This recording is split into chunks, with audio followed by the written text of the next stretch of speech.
बच्चों, क्या हाल चाल? बढ़िया एकदम।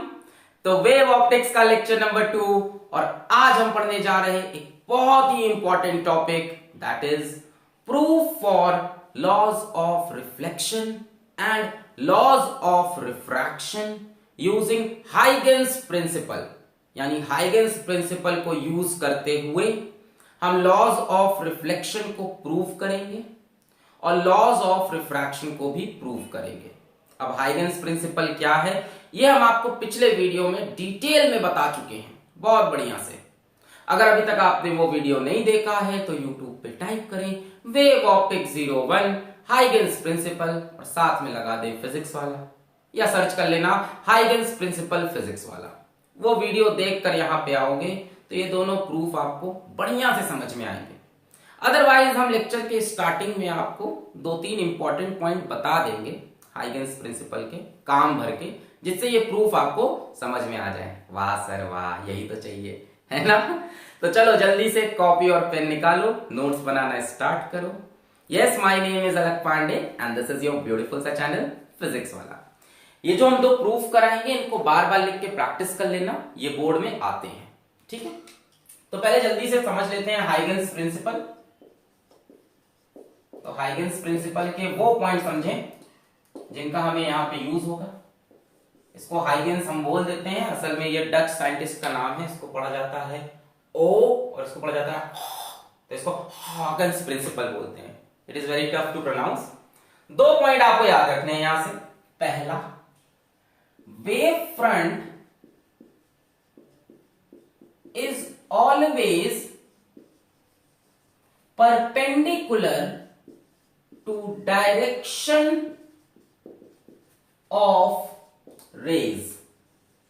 ठीक है, बड़ा फेमस पॉइंट है कि जो डायरेक्शन ऑफ लाइट रेज होंगी वेवफ्रंट हमेशा इनके परपेंडिकुलर होगा। रेज ऐसे जा रही तो वेवफ्रंट इनके परपेंडिकुलर ऐसे, ये ऐसे, ये wavefront is always perpendicular to direction of rays. एक पॉइंट ये याद रखना। दूसरा पॉइंट, वो पॉइंट बता रहे हैं हाइगेंस प्रिंसिपल का जिसका आज हमें यूज करना है, ठीक है? शॉर्ट। दूसरा पॉइंट, मान लो एक वेवफ्रंट हमें दिया हुआ है। क्या दिया हुआ है? वेवफ्रंट हमें दिया हुआ है। हमसे कहा कि टी टाइम बाद एक और वेवफ्रंट बनाओ। हमें क्या करना है? हमें एक न्यू वेवफ्रंट बनाना है after time T. After time T एक नया वेवफ्रंट बनाना है। ध्यान से सुनो, इसका यूज करेंगे हम। तो एक जो वेवफ्रंट होता है, इस पे जितने भी पॉइंट हैं बच्चों, इनको हम सेकेंडरी सोर्स बोलते हैं। इन पॉइंट्स को क्या बोलते हैं? सेकेंडरी सोर्स बोलते हैं। सोर्स ऑफ सेकेंडरी डिस्टरबेंस कहा जाता है। आप सेकेंडरी सोर्स समझ लो। हर वेवफ्रंट पे जितने भी पॉइंट हैं सब सेकेंडरी सोर्स हैं और यहां से निकलती हैं न्यू वेवलेट्स। सेकेंडरी सोर्स से क्या निकलती है? New wavelets. न्यू वेवलेट्स अभी समझाएंगे, बहुत आसान है। New wavelets. अब ये जो वेवलेट होती हैं ये वेव की स्पीड से चलती हैं। वेवलेट कैसे चलती हैं? Travels with speed of wave, यानी लाइट की वेव जिस स्पीड से चलेगी उसी स्पीड से यहां से निकलने वाली वेवलेट चलेगी। थोड़ी देर के लिए हम अज्यूम कर लेते हैं कि यहां पे जो वेव की स्पीड है, यानी जो लाइट की स्पीड है वो v है। लाइट की स्पीड मीडियम पे डिपेंड करती है, तो कोई मीडियम है जिसमें लाइट की स्पीड v है। यहां से जो वेवलेट निकलेंगी, ऐसे ऐसे निकलती हैं वेवलेट, उनकी स्पीड भी क्या होगी? v। हमें कितने टाइम बाद नया वेवफ्रंट बनाना है? t टाइम बाद, ठीक? यानी यहां से जैसे ये एक वेवलेट निकली, ये वेवलेट निकली, ये वेवलेट निकली, ये t टाइम में कितना आगे जाएगी? सोच के बताओ। यहां से कोई वेवलेट निकला, मान लो ये बना है t इज इक्वल्स टू 0 पर, तो t टाइम में वेवलेट कितना आगे जाएगी? बताओ। Distance travelled by wavelets in time t। भाई वेवलेट की स्पीड क्या है, स्पीड ऑफ वेव यानी v, और कितने टाइम में, t टाइम में। तो बच्चों डिस्टेंस क्या होता है, speed into time. Wavelet v speed से चली t टाइम तक, तो कितना आगे जाएगी, vt। वेवलेट कैसे निकलती है, एक ऐसे, एक ऐसे, एक ऐसे। तो आपको क्या करना है, यहां पे सेंटर मान के आपको एक आर्क खींचनी है जिसका रेडियस vt के बराबर हो। यहां सेंटर मान के आपको एक आर्क खींचनी है ये, जिसका रेडियस कितना हो, vt हो। बोलो सही है। वेवलेट यहां भी पहुंची होगी vt, ये भी vt है। वेवलेट ऐसे आगे जा रही है, t टाइम में कितना डिस्टेंस आगे गई होगी, vt। वेवलेट किस स्पीड से चलती है, स्पीड ऑफ वेव से। तो वेवलेट इधर भी vt, इधर vt, इधर vt। इसी तरह से एक और पॉइंट उठा लो, कोई भी दो पॉइंट उठा लो। यहां से फिर आप क्या करो, यहां से फिर एक आर्क खींचो, कितने रेडियस की, vt। भाई यहां से भी वेवलेट कब निकली है, t इज इक्वल्स टू 0, है ना। न्यू वेवलेट को कई बार सेकेंडरी वेवलेट भी बोला जाता है, ठीक है। यहां भी ये सब का मतलब नहीं, अभी यहां तरीका सिखा रहे हैं नया वेव फ्रंट बनाने का, ये सीखना है। इस तरह से एक और पॉइंट उठा लो, दो पॉइंट से काम बन जाएगा, जितने चाहे पॉइंट उठा लो। फिर यहां से एक नया आर्क खींचो, कितने रेडियस का, vt। अब ये जो बनी है सेकेंडरी वेवलेट्स, इन पे एक कॉमन टेंजेंट ड्रॉ करो, इन पे एक कॉमन टेंजेंट ड्रॉ करो। ये जो कॉमन टेंजेंट है, this is new wave front. बस ये दोनों पॉइंट आप सीख लो हाइगेन्स प्रिंसिपल का आज, तो दोनों प्रूफ चुटकियों में समझ में आएंगे। क्या बोला, पहला कि वेव फ्रंट, पहला तो बड़ा आसान है, wave front is always perpendicular to direction of rays. मान लो रेज अपनी ऐसे जा रही हैं, तो वेव फ्रंट इसके परपेंडिकुलर बना देना, इसके परपेंडिकुलर बना देना, एक खचक 90 डिग्री पे। दूसरा पॉइंट कि अगर t इज इक्वल टू 0 पे एक वेव फ्रंट बना हुआ है और हमसे कहता है एक नया वेव फ्रंट बनाओ t टाइम के बाद, तो क्या करना है, आपको यहां पे कुछ सेकेंडरी सोर्स देखने होंगे। उन सोर्सेज में से क्या निकलेंगी, नई वेवलेट्स निकलेंगी। वो वेवलेट किस स्पीड से चलेगी, स्पीड ऑफ वेव से चलेगी।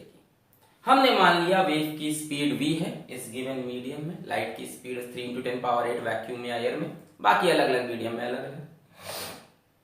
अब हमने कहा कि ये वेवलेट t टाइम में कितना आगे गई, तो हमने कहा distance travelled by wavelet in time t, vt speed into time. हमने कहा यहां सेंटर मानते हुए एक आर्क, एक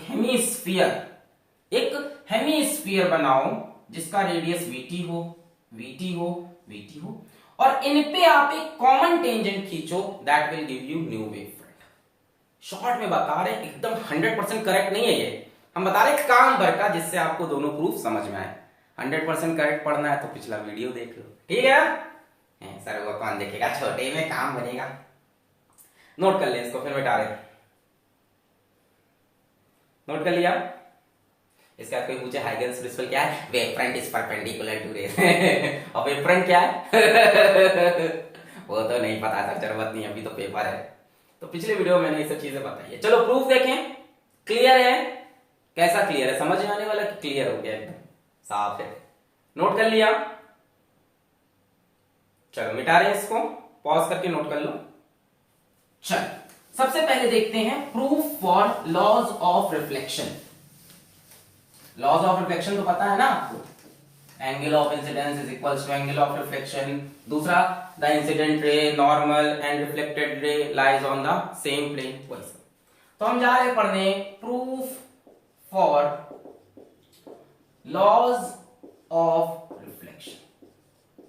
जो दो पॉइंट बताए ना उसको यूज करके ही हम प्रूफ कर देंगे, ठीक है। लॉज ऑफ रिफ्लेक्शन, मान लो यहां पे कोई एक रिफ्लेक्टिंग सरफेस है, मान लो यहां पे कोई एक रिफ्लेक्टिंग सरफेस है, मिरर मान लो, जो मान लो कोई रिफ्लेक्टिंग सरफेस है, ठीक। अब यहां से हम दो पैरेलल रेज लेके आएंगे, ध्यान से, दो पैरेलल रेज, ये पहली रे आके यहां लड़ी और ये दूसरी रे ये ऐसे आगे जा रही है, ठीक है। ये दो रेज आ रही हैं, इनको हम बोल सकते हैं इंसिडेंट रेज। अच्छा, क्या आप मेरे को एक इंसिडेंट वेव फ्रंट बना के दे सकते हो? क्या तरीका है? Wave front is perpendicular to rays, यानी इसके परपेंडिकुलर अगर हम एक लाइन खींच दें, इसके परपेंडिकुलर अगर हम एक लाइन खींच दें तो क्या वो इंसिडेंट वेव फ्रंट बनेगा? कंडीशन क्या है कि ये एंगल 90 हो और ये एंगल भी 90 हो। So this becomes our incident wave front. इसका नाम दे देते हैं, इसको बोलते हैं ए, इसको बोलते हैं बी।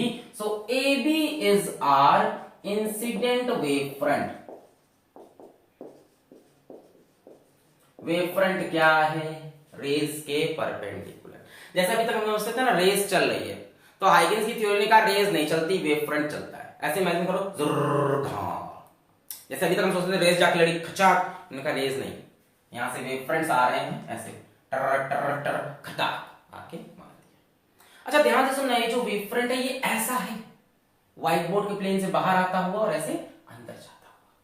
ये जो सरफेस है ये ऐसा है, थोड़ा प्लेन का ध्यान रखना, सेकंड लॉ में यूज करेंगे प्लेन का भी। ये सरफेस ऐसा है और ये वेव फ्रंट ऐसा है।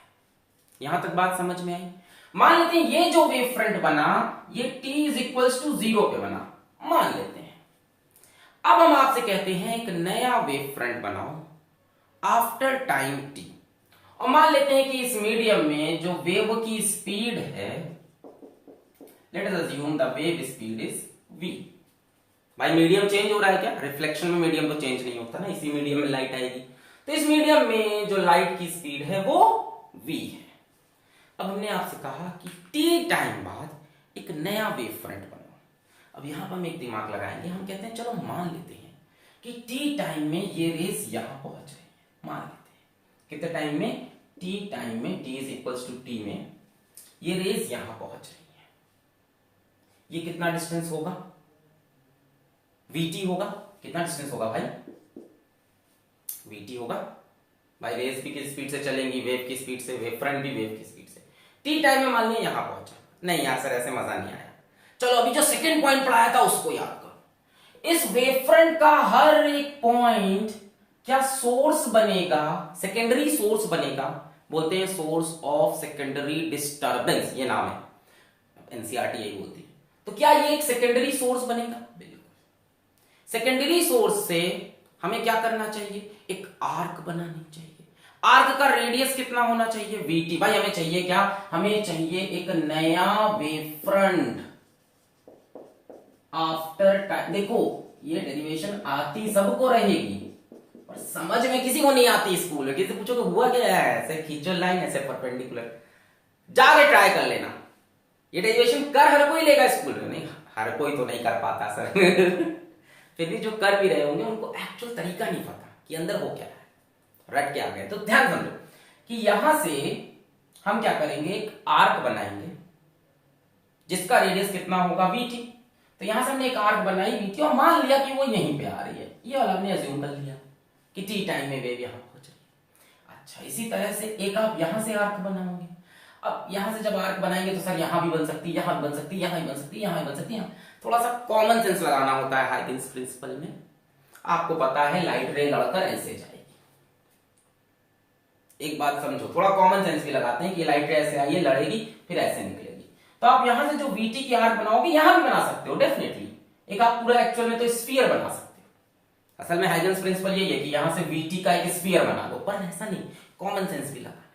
हमें पता है पलट कर तो लाइट इधर ही कहीं आनी है, तो यहां पे हम एक हेमिस्फीयर चलो बना लेते हैं करीब यहां पे। ये हमने एक हेमिस्फीयर बना लिया। यहां से कितनी दूर होगा? vt डिस्टेंस दूर होगा। अब क्या करना है आपको? इन दोनों आर्क पे एक कॉमन टेंजेंट खींचना है। एक कॉमन टेंजेंट खींच दिया, एक कॉमन टेंजेंट खींच दिया। ये मेरे ख्याल से बन जाएगा रिफ्लेक्टेड वेव फ्रंट। थोड़ा छोटा कर लेते हैं, यहां पे मान लो ये मेरे ख्याल से बन गया रिफ्लेक्टेड वेव फ्रंट। इसका भी नामकरण कर देते हैं, इसको बोल देते हैं C, इसको बोल देते हैं D। तो CD is our reflected wave front. देखो हुआ क्या, जब तक ये B वाला जो पॉइंट है यहां से वेवलेट C पे पहुंची, तब तक A से निकली हुई वेवलेट D पे पहुंची। यहां से वेवलेट निकली कहां पहुंची? C पे। A से भी कहां पहुंची? D। ऐसे देखो एक पॉइंट A, रटना नहीं है, समझना है। देखो ए से ट्र ट्र ट्र, बी से ट्र ट्र ट्र, तो बी वाली कहां पहुंच गई? सी पे। ए वाली कहां पहुंच गई? डी पे। ठीक है, और स्पीड तो भी रहेगी क्योंकि मीडियम चेंज नहीं हुआ है, इसका फायदा मिला। चलो भैया वेव फ्रंट बन गया। अब हम आपसे कहें कि रिफ्लेक्टेड रेज बनाओ। क्या बनाओ? रिफ्लेक्टेड रेज बनाओ। ये कैसे होगा यार? वेव फ्रंट रेज के परपेंडिकुलर, तो रेज वेव फ्रंट के परपेंडिकुलर।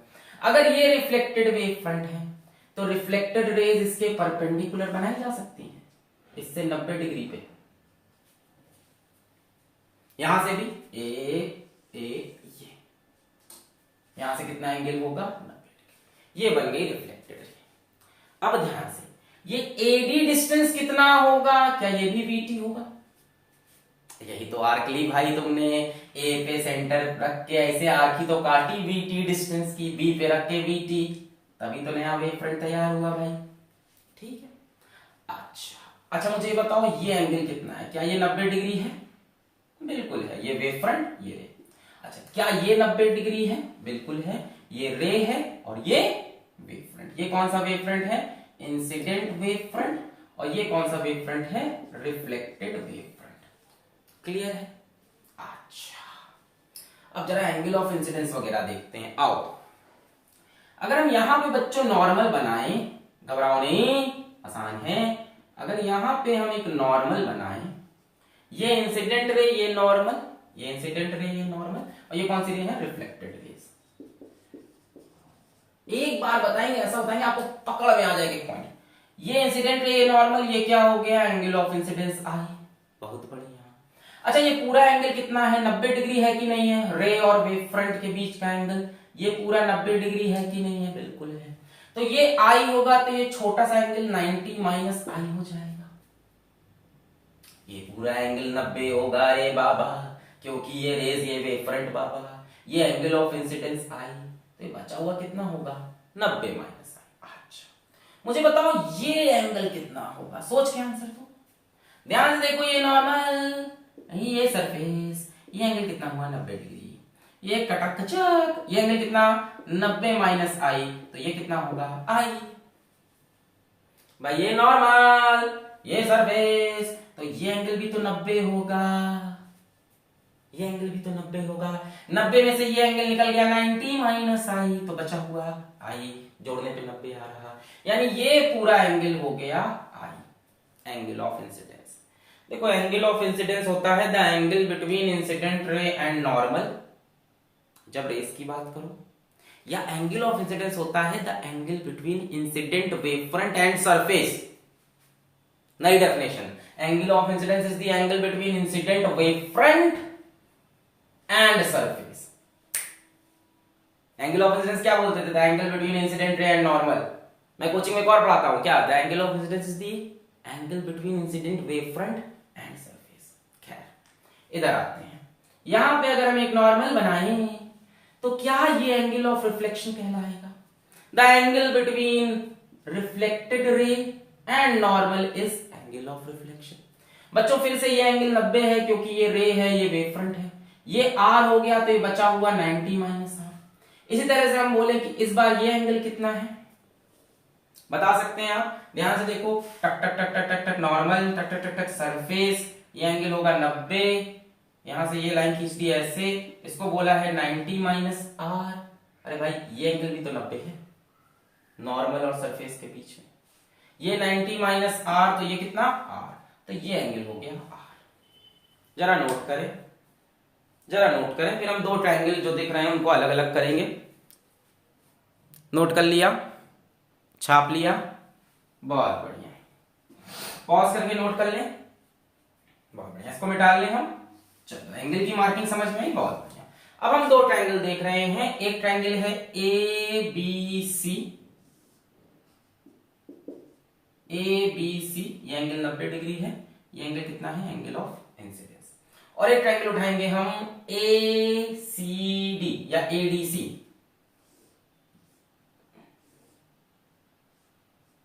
एडीसी। यहां पे ये एंगल 90 डिग्री, 90 क्यों हो रहा है? क्योंकि ये वेव फ्रंट है, ये एंगल कितना है? आर है। कैसे आर हुआ? देखो नॉर्मल और रिफ्लेक्टेड रे के बीच में एंगल ऑफ रिफ्लेक्शन। फिर ये पूरा एंगल कितना है 90, क्योंकि वेव फ्रंट और रे के बीच में ये r तो ये 90 माइनस r, फिर ये एंगल पूरा 90 है, ये 90 माइनस r तो ये r। चलो यहां तक समझ में आया। दूसरी चीज, जो BC है क्या वो VT के बराबर है? बिल्कुल, यहीं पे आपने सेंटर रख के आर्क बनाई थी। और जो AD है क्या वो भी VT के बराबर है? बिल्कुल। जरा दोनों ट्रायंगल को ध्यान से देखो, AC दोनों में कॉमन हो गया, VT दोनों में बराबर की साइड हो गई, और एक एंगल 90 डिग्री है। यानी आप RHS से बोल सकते हो कि दोनों ट्रायंगल कॉन्ग्रुएंट है। भाई दो ट्रायंगल का हाइपोटेन्यूज बराबर है और एक साइड बराबर है और एक एंगल 90 डिग्री है, तो RHS से दोनों भाई तीसरा साइड अपने आप बराबर होगा ना, पाइथागोरियन ट्रिपलेट के हिसाब से दो साइड बराबर, तीसरी अपने आप बराबर, क्योंकि 90 डिग्री है। भाई हाइपोटेन्यूज और परपेंडिकुलर बराबर तो बेस अपने आप बराबर। तो हम बोल सकते हैं that the triangle ABC is congruent with triangle ADC। अब दोनों ट्रायंगल कॉन्ग्रुएंट हो गए तो इनकी करस्पॉन्डिंग साइड और करस्पॉन्डिंग एंगल इक्वल होंगे। ध्यान से, मतलब AB किसके बराबर होगा? DC के, तो AB DC के बराबर। अब ध्यान से, VT के सामने एंगल I है, यहां VT के सामने एंगल R है, दोनों एंगल बराबर होंगे। एंगल्स अपोजिट टू कैसे कॉन्ग्रुएंट हुए हैं? By RHS। angles opposite to equal sides are equal। तो इसके सामने एंगल है I और यहां VT के सामने angle R, hence angle of incidence is equals to angle of reflection proved। तो एक लॉ तो प्रूफ हो गया, इसको फर्स्ट लॉ बोल लो या सेकंड लॉ बोल लो, angle of incidence is equals to angle of reflection. Clear? Summary दे जल्दी से। हमने बोला स्टार्ट कर रहे हैं समरी, ओके तैयार, बहुत बढ़िया। हम इंसिडेंट रे लेके आए, एक को डॉट डॉट डॉट छोड़ दिया, एक को पूरा बना दिया। हमने कहा यहाँ पे इंसिडेंट वेव फ्रंट बनाओ, इंसिडेंट रे के परपेंडिकुलर मार दिया। फिर हमने कहा टी टाइम के बाद एक नया वेव फ्रंट चाहिए हमें, वेव की स्पीड v मान ली, तो b से एक आर्क खींचा, इत्तेफाक से वो यहीं आ रही थी, डिस्टेंस कितना हो गया vt। a से आर्क कहीं भी खींच सकते थे, पर हम पता है कि रेस तो इधर जाएंगी, तो इसी तरफ आर्क खींची हमने, ये डिस्टेंस भी vt। इस पे कॉमन टेंजेंट बनाया, नया वेव फ्रंट, इसके परपेंडिकुलर रेस बना दी, रिफ्लेक्टेड रेस। यहां तक क्लियर है? फिर हमने यहाँ पे नॉर्मल बनाया, angle of incidence 90 minus i, यहाँ पे r 90 माइनस r और ये r। फिर दो ट्रायंगल अलग अलग कर लिए, इन दोनों को हमने कॉन्ग्रुएंट प्रूफ कर दिया। फिर हमने बोला angles opposite to equal sides are equal. Note कर लें, पॉज करके नोट करें, फिर दूसरे लॉ की बात करें। नोट किया? मिटा रहे हैं? पॉज करके नोट कर लें। क्लियर? चलो मिटा रहे हैं, बहुत बढ़िया। अब बात करते हैं सेकेंड लॉ की। The incident ray, normal and reflected ray lies on the same plane। ध्यान से सुनो, ध्यान से। इंसिडेंट वेव फ्रंट, अब इसमें कोई मतलब प्रूफ नहीं है, इसमें बातें हैं बस। Incident wave front AB, reflecting surface AC and reflected wave front नाम बताओ CD, all are perpendicular to plane of board। बोल सकते हैं ये सभी बोर्ड, अब आप लिख लेना प्लेन ऑफ पेपर बोर्ड लिखोगे एग्जाम में टीचर सोचेगा कैसा छापा है। प्लेन ऑफ बोर्ड, जैसे ये बोर्ड है तो ये इसके परपेंडिकुलर वेव फ्रंट, ये भी इसके परपेंडिकुलर वेव फ्रंट, और ये सरफेस भी बोर्ड के प्लेन के परपेंडिकुलर। ये रहा बोर्ड का प्लेन, वेव फ्रंट परपेंडिकुलर, ये भी परपेंडिकुलर और ये भी परपेंडिकुलर। यहां तक क्लियर है? यानी ये तीनों ही प्लेन बोर्ड के प्लेन के परपेंडिकुलर है। अब सुनो ध्यान से, incident ray are perpendicular to AB। Agreed? Incident rays are perpendicular to AB। Okay. Normal is perpendicular to AC। बोलो एग्रीड? AC के परपेंडिकुलर नॉर्मल है, AC के perpendicular. reflected rays are perpendicular to what DC बोल सकते हैं, CD बोला है क्या, CD। Reflected rays are perpendicular to CD। अच्छा, यानी ये तीनों इनके परपेंडिकुलर है, यानी ये तीनों प्लेन ऑफ बोर्ड में होंगी। हाय हाय हाय हाय हाय भाई, ABCD AC बोर्ड के प्लेन से परपेंडिकुलर है, और इंसिडेंट रे, नॉर्मल, रिफ्लेक्टेड, इन तीनों से वापस परपेंडिकुलर हो गए हैं। ये भाई बोर्ड के परपेंडिकुलर, बोर्ड के परपेंडिकुलर, बोर्ड के जो इंसिडेंट रे है वो इसके परपेंडिकुलर, जो नॉर्मल है वो इसके परपेंडिकुलर, जो रिफ्लेक्टेड रे है वो इसके परपेंडिकुलर, यानी वापस कहां छप गया, बोर्ड के प्लेन में। पहले आप बोर्ड के प्लेन से बाहर आए, AB बोर्ड के प्लेन के परपेंडिकुलर, DC बोर्ड के प्लेन के परपेंडिकुलर, AC बोर्ड के प्लेन के परपेंडिकुलर। अब इंसिडेंट रे AB के परपेंडिकुलर, वापस चले गए बोर्ड में। नॉर्मल AC के परपेंडिकुलर, वापस चले गए बोर्ड में। रिफ्लेक्टेड रे CD के परपेंडिकुलर, वापस चले गए बोर्ड के प्लेन में। यानी आप बोल सकते हो incident ray, normal and reflected रे lies on same plane। और वो सेम प्लेन कौन सा है, plane of board. lies in same plane, lies in plane of board। पहले ये सब बोर्ड के परपेंडिकुलर हुए, फिर ये सब वापस इनके परपेंडिकुलर होके बोर्ड के प्लेन में चले गए। This is our second law of reflection या फर्स्ट लॉ ऑफ रिफ्लेक्शन, जो आप नाम बोल दो। दोनों लॉस प्रूव हो गए। अब देखते हैं लॉ ऑफ रिफ्रैक्शन। जल्दी से इसको नोट करो भाई, छापो इसको। वाह सर, आज समझ में आया। अब मैं बेवकूफ नहीं बनाएगा इस डेरिवेशन में, अब मैं इसको समझ के करेगा। बहुत आसान है, दूसरा तो और आसान है, ऐसे हो जाएगा।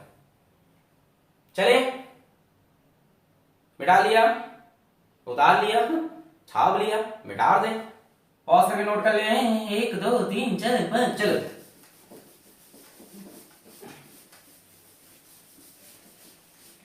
ये दुनिया बड़ी गोल है, ये दुनिया दुनिया दुनिया दुनिया दुनिया दुनिया दुनिया दुनिया, ये दुनिया बड़ी गोल है, इसमें कितने झोल झोल झोल। Proof for laws of refraction.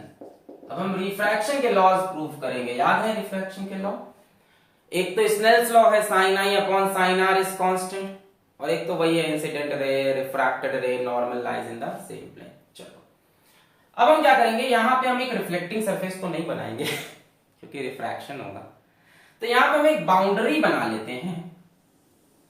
ये एक बाउंड्री बना ली, ऊपर मान लेते हैं कोई मीडियम है, मीडियम 1, और नीचे मान लेते हैं कोई मीडियम है, मीडियम 2। स्पीड ऑफ वेव मान लेते हैं इस मीडियम में v1 है और इस मीडियम में v2 है। अब स्पीड ऑफ वेव तो अलग अलग होगी भाई, वेव की जो स्पीड होती है मीडियम पे डिपेंड करती है, इसमें v1 इसमें v2। थोड़ी देर के लिए मान लेते हैं कि ये मीडियम रेयर है और ये मीडियम जो अपना वो डेंसर है। अब बच्चों ये रेयर होगा तो इसमें स्पीड ऑफ लाइट ज्यादा होगी, तो v1 is greater than v2। सब assumption है भाई, किसी एक में तो ज्यादा मानोगे तभी तो रेयर डेंसर मीडियम होगा, तो हमने बोल दिया ये रेयर ये डेंसर। स्पीड ऑफ लाइट इसमें ज्यादा है इसमें कम। ठीक है, इतनी बातें लिख लिया, इतने assumption लिख लिया। अब शुरू करें डेरिवेशन। चलो, कुछ नहीं करना, फिर से यहाँ पे पैरेलल रेज लेके आनी है। तो मैं पैरेलल रेज लेके आया, एक रे ऐसे लड़ी और एक रेस के पैरेलल में ये आई और ये चली गई। ये कौन सी रेज है हमारी? ये हमारी फिर से इंसिडेंट रेज है। क्या आप मेरे को एक इंसिडेंट वेव फ्रंट बना से दे सकते हो? सर मैं दे सकता है, ये बनाएगा मैं incident wave front. Hi hi hi, इसका नामकरण A B. So A B is again our incident wave front. WF लिख दे, वेव फ्रंट। दिमाग बहुत कुछ चलता है, वेव फ्रंट। ठीक है, अच्छा मान लेते हैं ये काम हुआ t इज इक्वल टू 0 पे। अब ध्यान देना, t t is equal to 0 पे ये काम हुआ। अब हमने कहा कि जो वेव की स्पीड है वो इस मीडियम में v1 है, इस मीडियम में v2 है।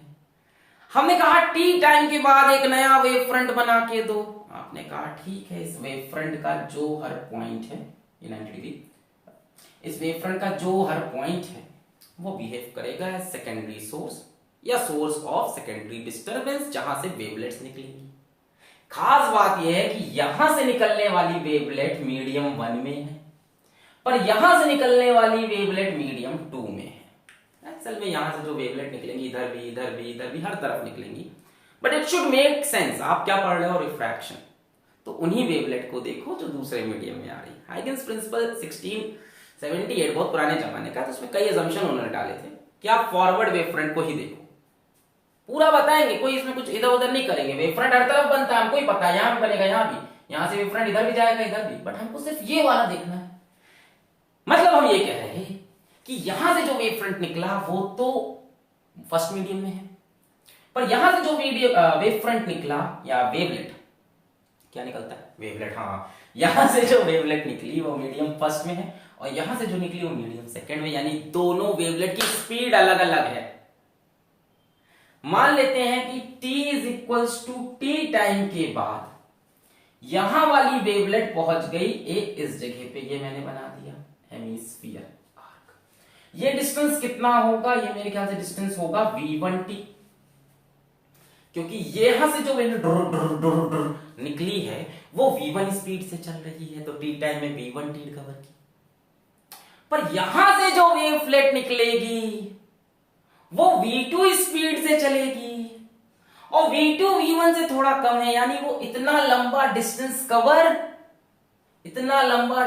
कवर नहीं कर पाएगी। तो यहां से जो वेवलेट निकली, मान लो वो यहीं तक पहुंची, थोड़ा डिस्टेंस कम कवर किया। नहीं समझे? ये जो वेवलेट निकली यहां से रेडियस बना के मारना है ना, ये रेडियस मान लो मैंने मान लिया, ये मान लो हमने रेडियस मान लिया। ये जो बना ये कितना होगा? v2t। क्या v2t v1t से छोटा होगा कि नहीं? सोच के बोलो।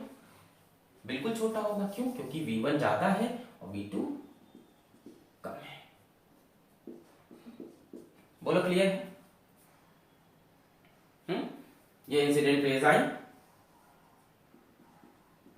हाँ, अब आपको एक कॉमन टेंजेंट बनाना होगा सेकेंडरी वेवलेट पे।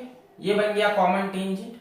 मेरे ख्याल से ये नया वेव फ्रंट है। ये कौन सा वेव फ्रंट था आपका? Incident wave front. और ये कौन सा है? Refracted wave front. नाम दे देते हैं इसको C और इसको नाम दे देते हैं D।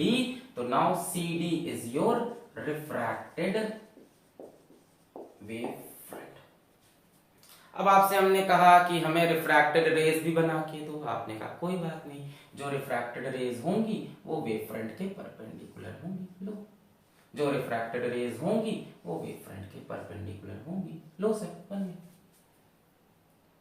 क्लियर है? देखो लाइट की बेंडिंग भी दिखाई पड़ रही है आपको, डेंसर मीडियम में टुवर्ड्स द नॉर्मल बेंड हुई। क्लियर हुआ? एकदम एकदम बढ़िया से क्लियर हुआ कि डाउट हो रहा है। मैंने कहा यहां एक वेव फ्रंट बना। अब इस वेव फ्रंट का हर point source of secondary disturbance. मैंने कहा टी टाइम के बाद एक नया वेव फ्रंट बना। देखो ये टॉपिक बताया सबने है, मैं एकदम डिटेल में जाके बता रहा हूं आपको। क्या आप ये नहीं कहो कि याद करा दिया, स्कूल में आपको लगा हुआ याद करा दिया। नहीं, याद नहीं। यहां से जो वेवलेट निकली वो टी टाइम में यहां पहुंची। ये हमने अज्यूम किया कि यहां तक पहुंची, हमने खुद से माना कि यहां तक पहुंची। v1t डिस्टेंस, पर यहां से जो वेवलेट निकली वो कम डिस्टेंस ट्रैवल की। इस बार दोनों वेवलेट बराबर डिस्टेंस नहीं ट्रैवल करती। ये मैंने पिछले लेक्चर में बताया था कि जब मीडियम चेंज होगा तो ये चीज इंपॉर्टेंट हो जाएगी। ये वेवलेट बनाने का तरीका, सेकेंडरी वेव फ्रंट बनाने का तरीका। ये बना नया वेव फ्रंट, इसको आप बोल सकते हो रिफ्रैक्टेड वेव फ्रंट। ठीक है, और ये हो गई रिफ्रैक्टेड रेज। ठीक है, ये हो गई रिफ्रैक्टेड रेज। दिख रहा है? बेंडिंग होके दिख रही है, इसकी ऐसे आई, थोड़ी बेंड हो गई। अच्छा ठीक है सर, इतना समझ में आया। हाँ, ये एंगल कितना हो जाएगा? 90 डिग्री। ये एंगल कितना हो जाएगा? बड़ा बनाओ, थोड़ा बना लो, 90 डिग्री। जरा angle of incidence, angle of refraction mark करने की कोशिश करते हैं। यहां पे बनाएंगे normal, this will be angle of incidence incident ray और नॉर्मल के बीच में, ये हो जाएगा 90 माइनस आई, क्योंकि भाई ये एंगल 90 होगा, और ये कितना हो जाएगा फिर से आई। अब ये सब तो समझ में आ रहा होगा आपको, ये भी नहीं आ रहा है कि नहीं आ रहा भाई, ये एंगल पूरा 90 होगा नॉर्मल से। देखो पहले ये एंगल 90 होगा, ये एंगल ऑफ इंसिडेंस, तो ये 90 माइनस आई, फिर ये 90 माइनस आई गया तो ये आई। इस तरह से नीचे आओ, ये एंगल होगा एंगल ऑफ रिफ्रैक्शन आर, बोलो यही होगा। ये नॉर्मल है, इसको इधर लिख लें V2T, हाँ ये नॉर्मल है, ये रिफ्रैक्टेड रे है, ये एंगल ऑफ रिफ्रैक्शन, ये पूरा एंगल 90 होगा क्योंकि नॉर्मल और सरफेस के बीच में एंगल 90, तो ये होगा 90 माइनस आर, ये एंगल 90, ये 90 माइनस आर, तो इस ट्रायंगल का तीसरा एंगल अपने आप आर। बोलो सही बोल रहे हैं, ये आर, ये 90 माइनस आर, ये 90 होगा पूरा, ये 90 माइनस आर, तो तीसरा एंगल अपने आप आर, भाई टोटल 180 आना चाहिए। देखो angle of incidence is the angle between incident ray and normal, इसको चेंज कर दो, angle of incidence is the angle between incident wave front and surface. Angle of refraction is the angle between refracted ray and normal, इसको change कर दो, angle of refraction is the angle between refracted wave front and surface.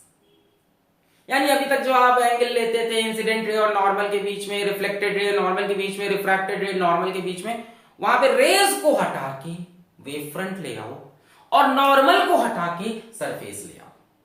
Angle of incidence is the angle between incident wave front and surface, angle of refraction is the angle between refracted wave front and surface. क्या बात, समझ में आ गया? खैर यहां तक कहानी हो गई।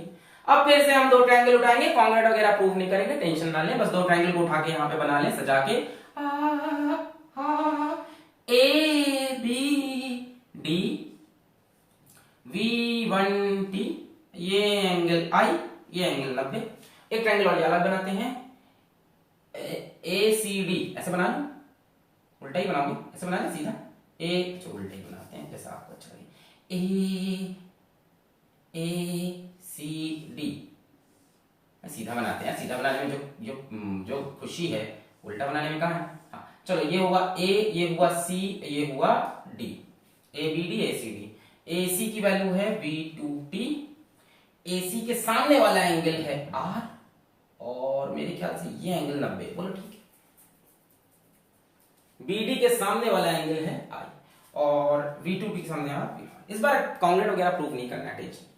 इस ट्रायंगल से आप मेरे को साइन I की वैल्यू बता दो। साइन I क्या होता है? Perpendicular upon hypotenuse. भाई ये थोड़ा ना हाइपोटेन्यूज होगा, यहाँ तो 90 डिग्री है, perpendicular base, perpendicular upon hypotenuse, यानी V1T अपॉन AB। यहां से आप मुझे साइन R की वैल्यू बता दो। Sine R will be perpendicular upon hypotenuse, यहां से भी देख सकते हो, sine I will be perpendicular upon hypotenuse AD, sine R will be perpendicular upon hypotenuse AB। बस डिवाइड कर दो, काम खत्म। Sine I upon sine R, यानी नीचे करें, sine I upon sine R,